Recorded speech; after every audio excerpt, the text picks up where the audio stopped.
Welcome to another edition of Retracing History. Where are we at this time? Where am I virtually dragging you? And where did I literally drag my car to this time? Well, something a little bit different for the channel. Normally we're going off to museums or battlefields. We're going to talk about a piece of natural history, which we've done this before, if you remember the Laurel Caverns video. In fact, we're not too far from Laurel Caverns, it's just up the road here. But instead of being in the mountain, we are deep in a river gorge. We have come to one of the most highly visited state parks in Pennsylvania, Ohiopyle State Park. Why do hundreds of thousands of people come here annually? Well, I'm going to try to find the answer to that, but I think it has something to do with the falls and the sign behind me. See you in a bit.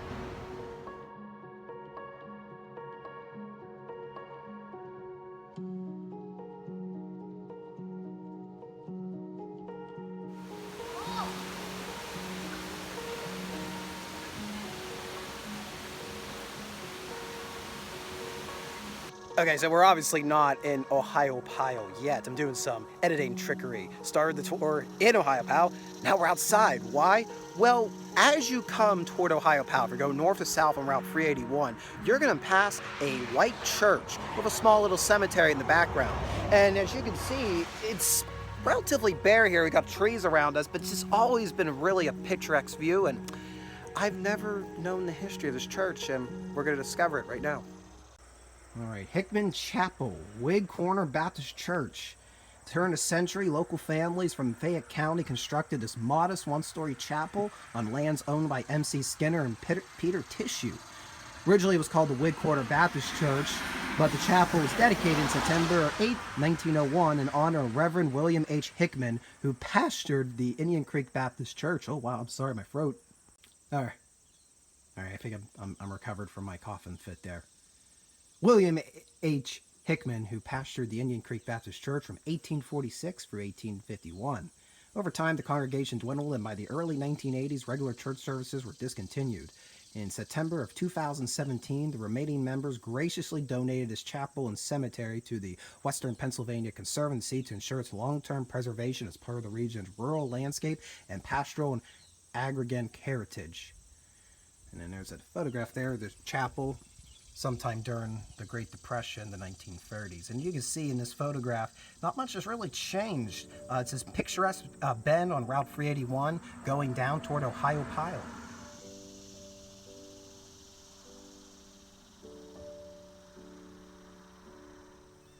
We have a grave here right out front with a simple U.S. veteran marker. Judging by the age, I presume R. Wesley Hall served during the First World War. Not too far down the hill, there are two Skinners buried at the cemetery. Presumably they're from the American Civil War, both cavalry soldiers. J.P. Skinner on the left was in Company C of the 6th West Virginia Cavalry. And then on the right, S.C. Skinner was of Company F of the 14th PA Cavalry. We got two Korean War graves right here. This is Elaine Lines Nicola, Private First Class, U.S. Marine Corps, born in 1935 and passed away in 1993. And the grave next over is for Robert E. Lines, Sergeant, U.S. Marine Corps, fought in Korea and Vietnam, born in 1930 and passed away in 1987. We got a group of Shipleys here. Lloyd Shipley, I actually had to dust off his marker. It's pretty overgrown. He served in the Second World War and the Korean War shortly after, so he actually got 2 flag stands. This is Chester D. Shipley, born 1914, passed away in 1953. We can try to get a little closer. Oh, you're not even seeing the marker. There you are. He was Private First Class in the 335th Infantry Division during the Second World War. And then next to him is Herbert E. Shipley, presumably a brother. He was part of an engineer company in the Greenland Battalion, I believe? Or Greenland... What is the... I'm going to feel really dumb not knowing what the BC means. Somebody in the comments remind me what the BC means. Lived through 1951. And this is the headstone for Alf N. Burnworth. from Pennsylvania, sergeant in the 450th AAF Bomb, Second World War. If you can notice by the date, died August 10th, 1944, so I'm going to presume he was killed in action.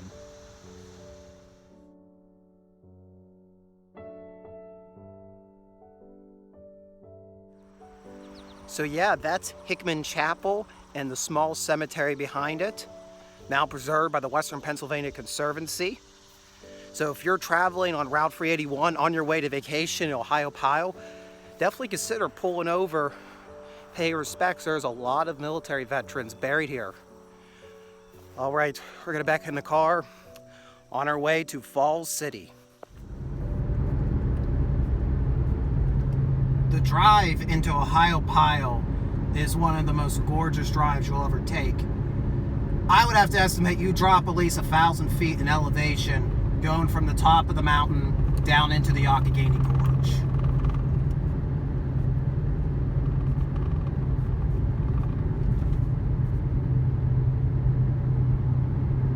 And for the record, the drive is spectacular regardless on which side you're coming into Ohiopyle, be it the north or the south. We are coming in north going south.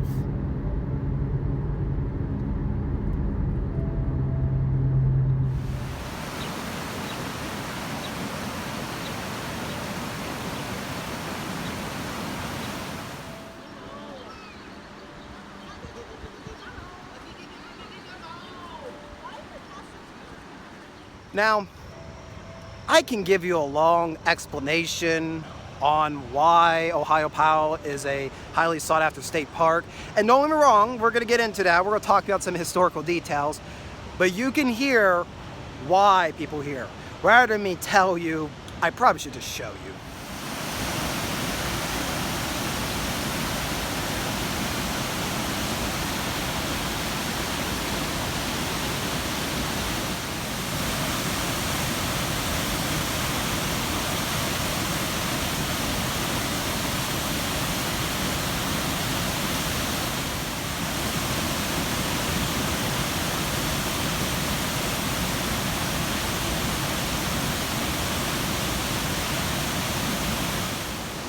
So these are the official Ohiopyle Falls. They span the entire length of the Youghiogheny River. If I had to gauge it, we're looking at about 50-60 feet across. They're 20 feet down. Today, there's about 841 cubic feet of water moving over those falls every second. That's enough to give the day's worth of water for 16 households. And this is not even the highest it gets. This is actually a normal day at Ohiopyle. Best times to come during the spring thaw. This is completely swamped and very, very loud. In fact, I'm shouting right now to talk to you. If I'm here in early spring, you're not hearing me. You're not hearing me, folks.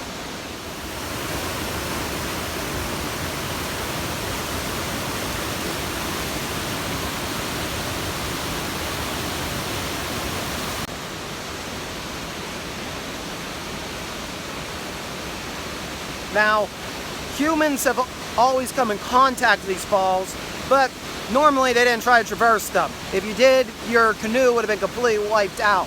We talked earlier about George Washington's attempt to try to come through here. It wasn't going to work. And you're also in a very steep gorge. So the only people that really started coming out here in the 19th century were curiosity seekers. They heard the falls, they wanted to see what was making that ruckus. One of the more noteworthy figures that'll step in the 19th century is Andrew Stewart Sr. Now, he was a politician by trade. He was also a lawyer before he was a politician. He served both in the Pennsylvania legislature, then eventually in the U.S. Congress. He was a congressman throughout the 1820s, 30s, 40s, even into the 1850s. Had a long career. He's probably most remembered for what could have been. He ran for the vice president ticket for the Whig Party in 1848.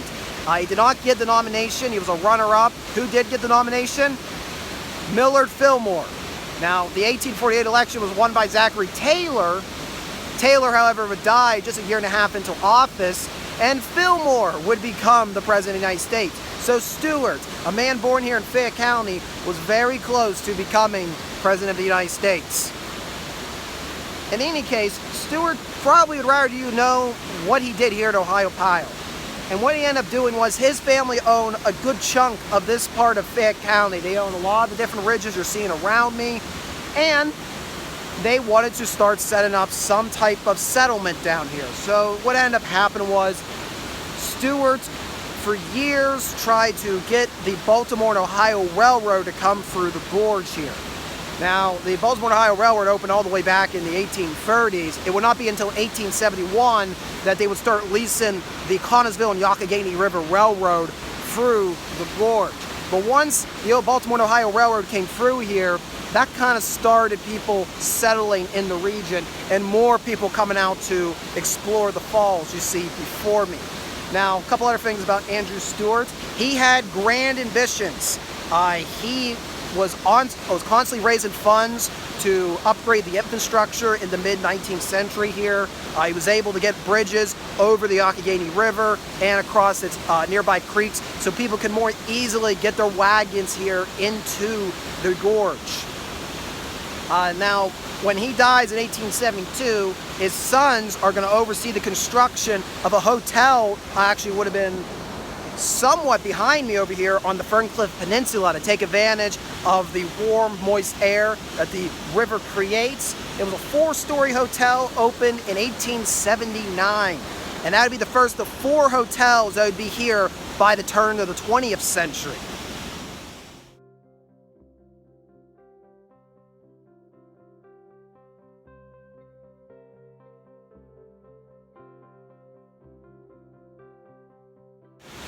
As an added bonus, and I can't get the numbers disputes, either 1911 or 1914, you can fact check me in the comments. Anyway, in the early 1910s, a second railroad came through the gorge. That was the Western Maryland Railroad, coming up from Cumberland, Maryland and going to Connellsville, Pennsylvania.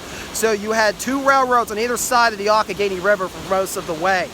With that, this became a tourist attraction. People started flocking to the region. They were staying in the Ferncliff Hotel, the Ohiopyle House, which if we have time, I'll show you where that once stood. And there were several hundred people living here in the Ohiopyle area. Now, the town itself is a little bit constrained because it is up against the mountainside. So a lot of those homes would have been in the surrounding gorge, the surrounding gullies. Now, with the tourism boom here in the early 20th century, also came a boom in the industries. All throughout the Youghiogheny River Valley, not just here in Ohiopyle, coal was king. Coal mines opened up all across the area. In addition, timber operations opened up, stripping these hillsides of its logs. This is not an uncommon story, just about any state park here in western Pennsylvania gets its roots in the fact that their hillsides were completely bare due to the timber operations. Now, something that I should point out about the falls, how this ties into the history, because of the force of the falls, they decided to bring electricity to Ohiopyle around 1906. The year prior, a series of mills actually had been set up right along this hillside that were harnessing the water for the timber operations, and they decided, why don't we hook that into the hotels and the houses up in town? So in 1906, electricity started here in Ohiopyle. Now, an interesting side story to that is, when the river would freeze around January and February, no water was moving, which means the turbines weren't turning. No power to Ohiopyle, and they were described as gradual dimming out of the lights around January and February. And then the townspeople get into an argument on who was going down to the falls to break open the water, whose turn it was, so the power can continue. Depending on what intro I use for this video, I may or may not said the population size, but Ohiopyle is officially a borough, but it's small. At most, 40 people are citizens of Ohiopyle. Yet, it has to find a way to sustain hundreds of thousands of visitors annually.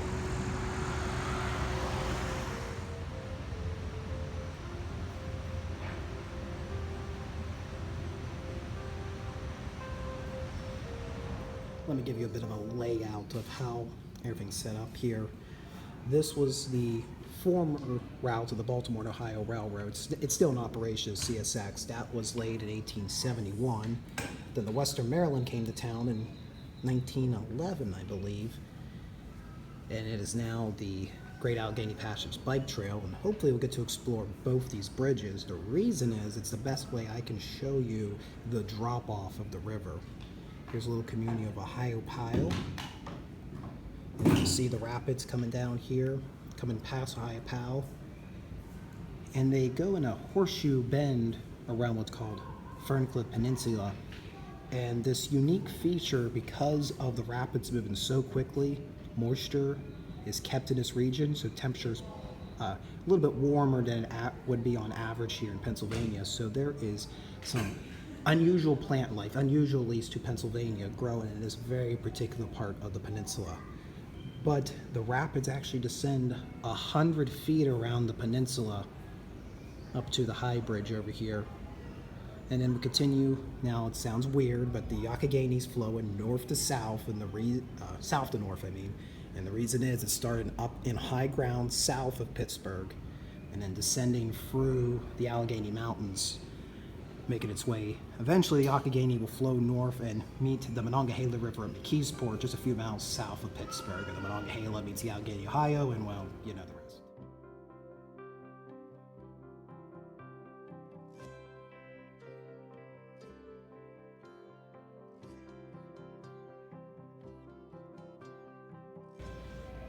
To give you an idea how powerful the Youghiogheny River is around here, this is all the layers of sediment it had to cut through. First you have about Allegheny shell, then you move to the Homewood sandstone, then you move into the Pottsville sandstone,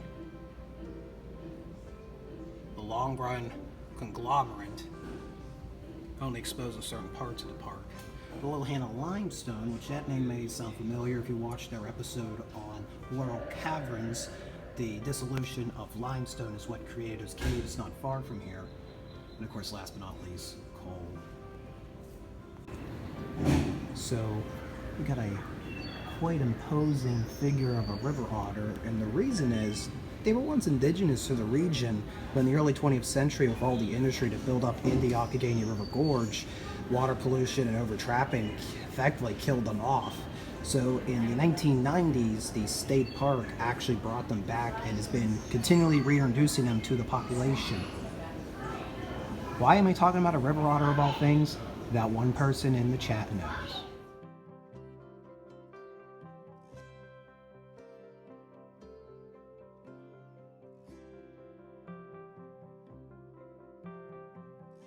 I like owls, so we're gonna press this.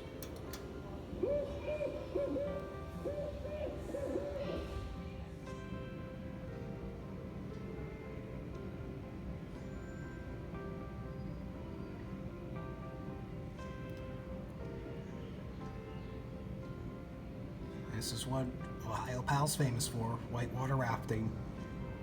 No, you're not going to see me get on one of those today. I may be crazy, but I am not certifiable. But if you enjoy doing whitewater rafting, by all means. And I don't mean it to be sarcastic, by all means, if you do legit enjoy, please, please enjoy it.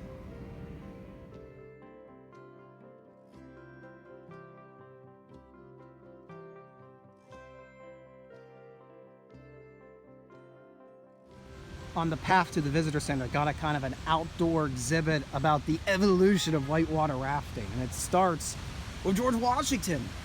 Back in 1754, while he was attempting to move about 300 British Virginian soldiers on their way to take the Three Rivers, where Pittsburgh now stands, he wanted to find the fastest means to get to Pittsburgh.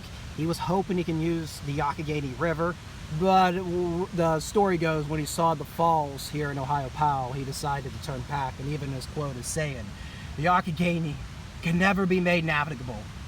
Instead, he tried to move overland, and ended up getting into a skirmish with the French at Jumonville Glen, and the rest is history. But hey, at least he became the first whitewater rafter, right? It's pretty cool. This placard actually talks about the infancy of whitewater rafting as a commercial business here in Ohiopyle. It says here that they were actually using World War II era surplus rubber rafts to kickstart the business. Huh. Well, if it's good for the GIs, it's good for people to throw themselves against the rocks, right?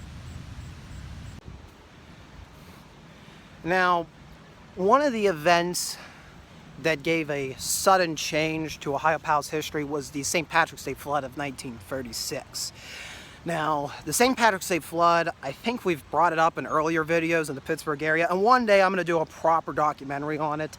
It was a big region-wide flood. All the rivers were swollen because of an unusually heavy snowfall.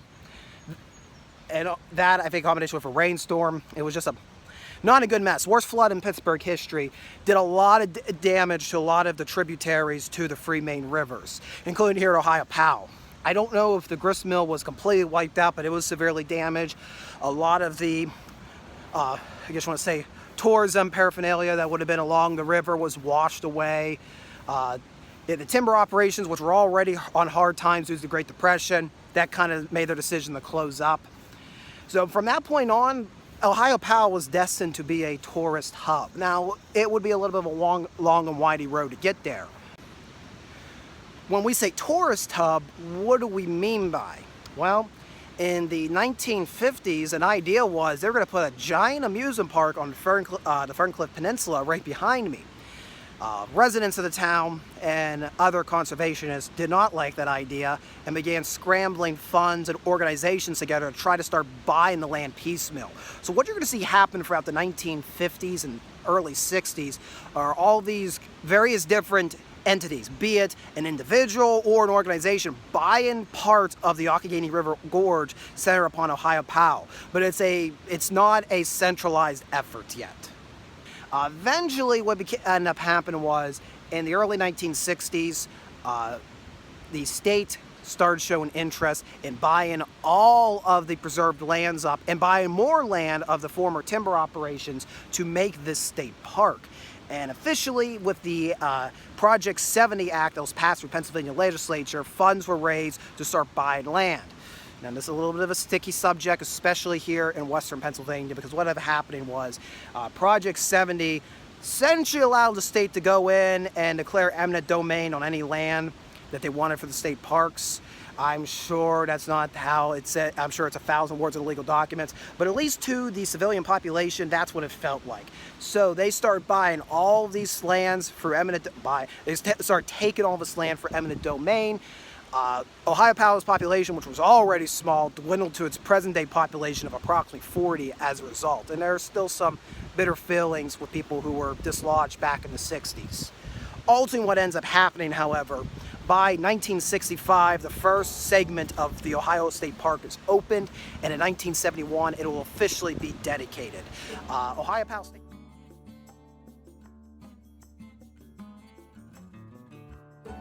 Lunch today is a strawberry chicken salad. Of course, we got the old school Stewart's orange and cream. Now, they did not serve this way to me. The salad got a little jostled on the ride up here. We are currently at the Cucumber Run picnic area, so we're about a mile south of the borough. For anybody who is going to be picnicking up here, just a friendly reminder, this road is not paved. And while it's fine for the most part, there are some little rough patches, and yeah, that's how that happened. But I think we're gonna eat lunch here, then we're gonna drive right back down, and we're actually gonna check out the Cucumber Falls. Hoping I'll be able to show you guys Meadow Run Falls, or what they call the natural water slides. But that is one of the most popular stops here at Ohiopyle. And when I passed on the way out there was not a parking spot, so we might not get to see that today. And if I'm feeling froggy, we'll walk to see both of the railroad bridges. By the way, this salad comes from May's Country Store. It's a relatively new deli that opened in Normalville, Pennsylvania, about 11 miles north of Ohiopyle. So if you're coming to Ohiopyle and you're going to be passing through the Normalville area, highly recommended. Very, very good meat selection. You don't often get to see these like, what would you call them? Cast iron grid bridges. Used to be all over the state parks. They were great, but you don't see a lot of them anymore. I think partly because the wear and tear this can do on tires over time if it's not maintained. So these all want to be getting replaced with bland concrete ones. In any case, it's cool to still see one still out here. Probably because it's so remote. We're at the Meadow Run Picnic Grove. And, we're not at the Meadow Run Picnic Grove. We're at the Cucumber Run Meadow Grove. This is Cucumber Run.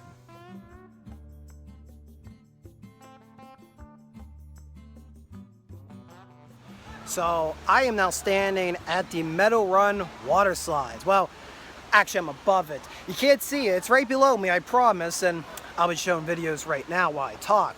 But there gotta be like 50 people down there. So I went down, got my shots for the video, then I'll edit later.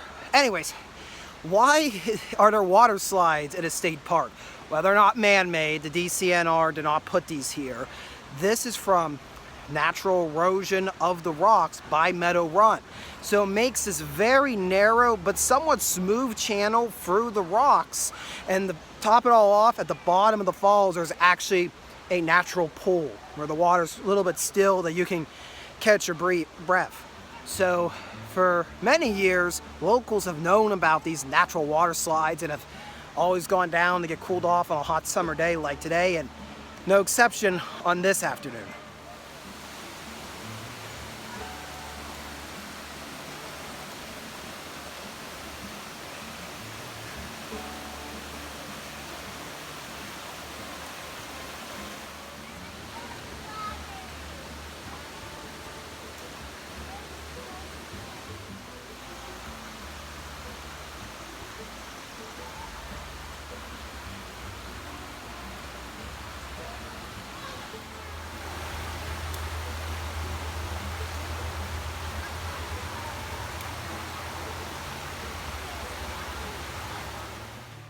Now I want to show you all Cucumber Falls.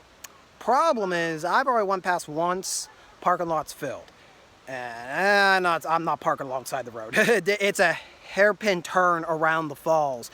Not a good stretch of road, the Kentuck Road is. Actually, fun tidbit, if you go up this road a few miles, that's where Kentuck Knob, the famed Frank Lloyd house is. We've done a video on that on the channel. But I'm gonna try one more go to see if we can get in the video. If we can't, well, not like I can't come back here in the winter to photograph it.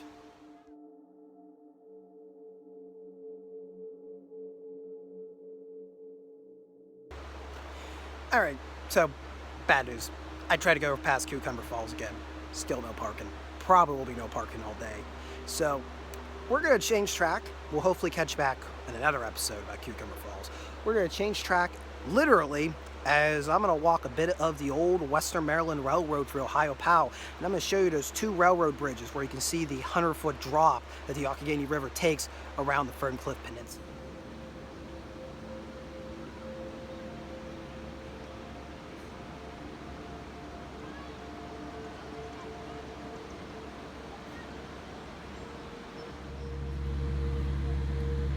So the Great Youghiogheny Passage, tethering Pittsburgh to Cumberland, Maryland, and well, if you take the C&O Canal from Cumberland, you can go all the way to Washington, D.C. with this one bike trail system. The original 9 miles were actually established here in Ohiopyle back in 1985. And that has its roots all the way back to the Western Maryland Railroad. In 1973, the Western Maryland Railroad closed up the Connersville subdivision, which is this trace of the line. And in 1975, the last run was done, and most of the people on board were dignitaries, some of which had their interest in creating a bike path, about 20 warps of bike path for the Youghiogheny River Valley.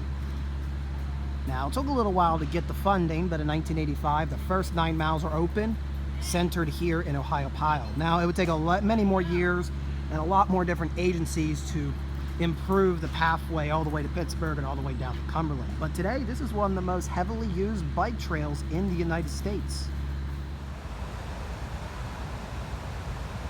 So the Western Maryland built a railroad across the Youghiogheny River. Actually, they built 2 bridges in the early 1910s, and the piers are original. Now, in 1999, I think it was a combination of they wanted a better surface for the bike trail, and also they needed a higher clearance for trucks that were coming in to supply the businesses in Ohiopyle.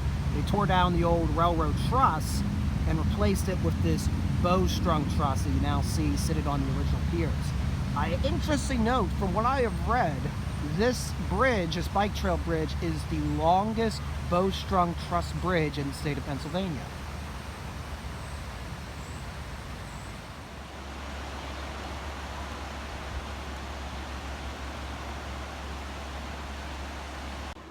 Of all the fallen flag railroads, the Western Maryland's one of the ones that are most fondest in my heart. Reason being, they had this red and white color scheme they put on their diesels back in the 50s and 60s.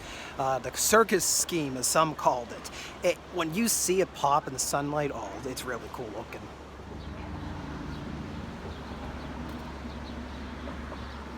And that's a mile marker for the Great Youghiogheny Passage, mile marker 72.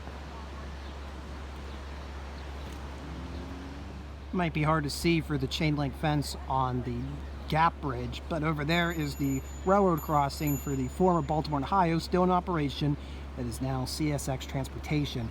And just somewhere off to the left would have been the old Baltimore and Ohio train station, actually probably where all of that equipment is located. And the hillside is now covered by trees. That is where the Ohiopyle house was. One of the two hotels that the Stewart family owned. So they had the Ohiopyle house north of the tracks, and then south of the tracks, kind of where the bridge is blocking the view, would have been the entrance to the Ferncliff Hotel.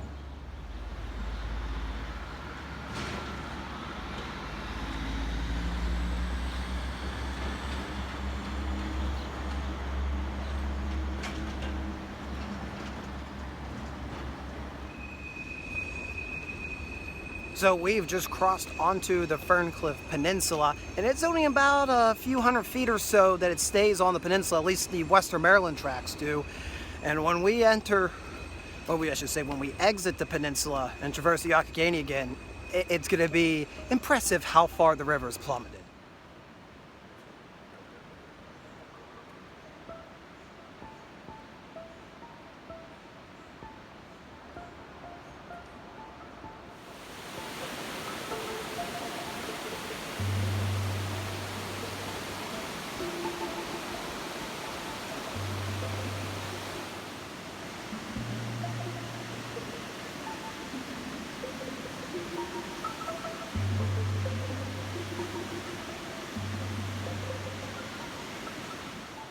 So at the low bridge, we were about 30 feet above the Youghiogheny River.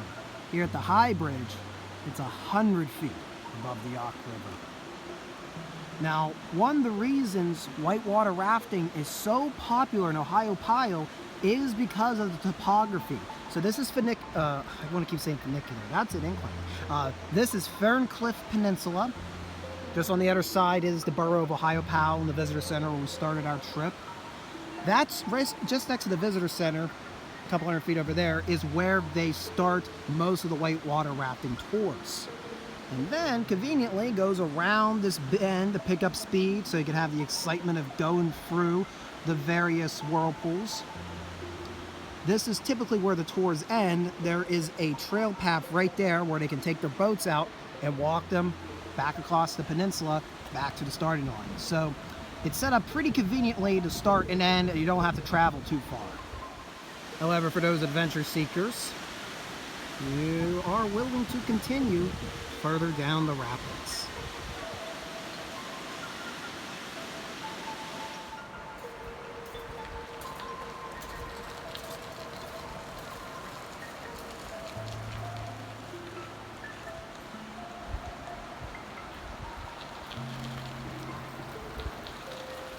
Something you'll notice that the abutment, at least on this side, extends quite a few feet. And the reason is there had actually been two spans that made up this bridge. This line was double tracked, I think most of the way between Cumberland and Connellsville.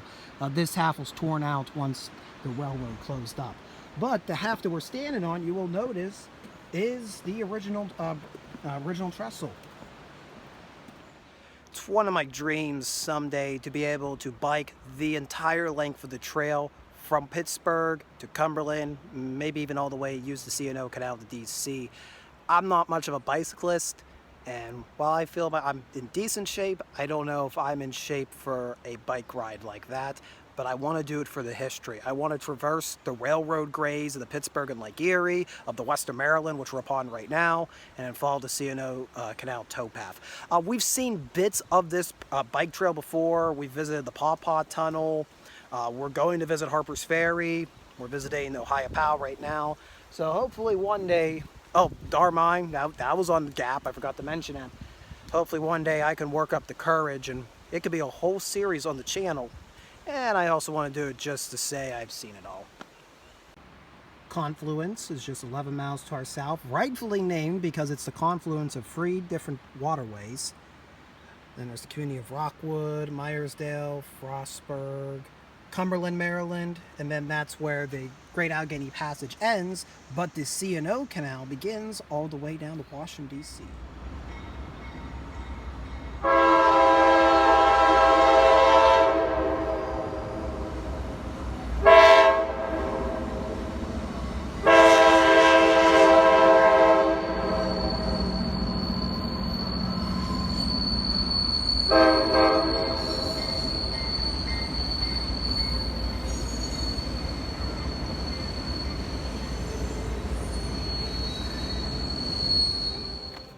All right, that is going to do it here in Ohiopyle State Park.